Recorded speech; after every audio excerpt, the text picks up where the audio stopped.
मेमणकोट लॻ union council मल जे हद में ईंदड़ हैदरी, ज़रगर, चना, बारीचा, मीरबर समेत 5 पाड़नि जा हज़ारे रहवासी माल जे वाड़नि ऐं गैर क़ानूनी कारखाननि जे घेरे में अची विया आहिनि। रहवासियुनि जूं हयातियूं गंद किचिरे बदबू सबबि दाह ते लॻी वियूं आहिनि। ॼाणियल पाड़नि जे इस्तेमाल जो अकेलो रस्तो सालनि खां गंदे पाणी भरियल हुअण सबबि एम्बुलेंस समेत का बि गाॾी अची वञी नथी सघे, जंहिं समेत मयत क़ब्रिस्तान, मरीज़ अस्पताल ऐं शागिर्द स्कूल वञण दौरान सख़्त ॾुखियाई खे मुंहुं ॾेई रहिया आहिनि। इन सिलसिले में गुज़िरियल ॾींहुं इलाइक़े जे समाजी अॻुवाणनि तरफ़ां अवामी प्रेस क्लब मलीर जे सहाफ़ियुनि खे ॼाणियल पाड़नि जो दौरो करायो वियो, जिते इंसानी, अख़लाक़ी, माहौलियाती क़ानूननि जी ख़िलाफ़ वर्ज़ी नज़र आई। सहाफ़ियुनि जे दौरे जो ॿुधी ॼाणियल पाड़नि जा रहवासी इंतिज़ामी बेहैसियत ख़िलाफ़ घरनि खां ॿाहिरि निकिरी आया, जिन में मर्द, औरतूं, ॿार वॾे तइदाद में शामिल हुआ ऐं उन्हनि एहतिजाजी मुज़ाहिरो कयो।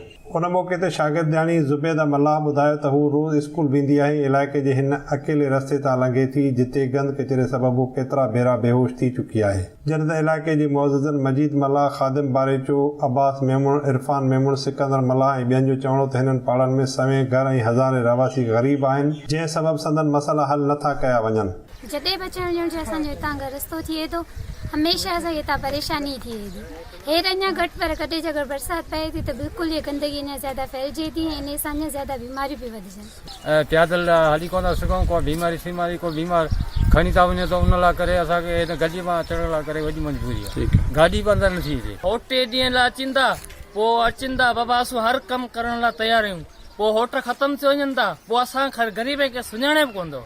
ॿार बच्चा बेज़ार, माना सुबुह मां अगरि बारिश थींदी आहे त स्कूल वञण लाइ बच्चा जेके वेंदा आहिनि उहे परेशान थी वेंदा आहिनि। हिननि सिंध हुकूमत ऐं मलीर जे चूंडियल नुमाइंदनि खां घुर कई त संदन मसइला फौरी तौर ते हल कराया वञनि ऐं इलाइक़े में क़ाइमु गैर क़ानूनी कारखाना ऐं माल जा वाड़ा ॿिए हंधि मुंतक़िल कया वञनि।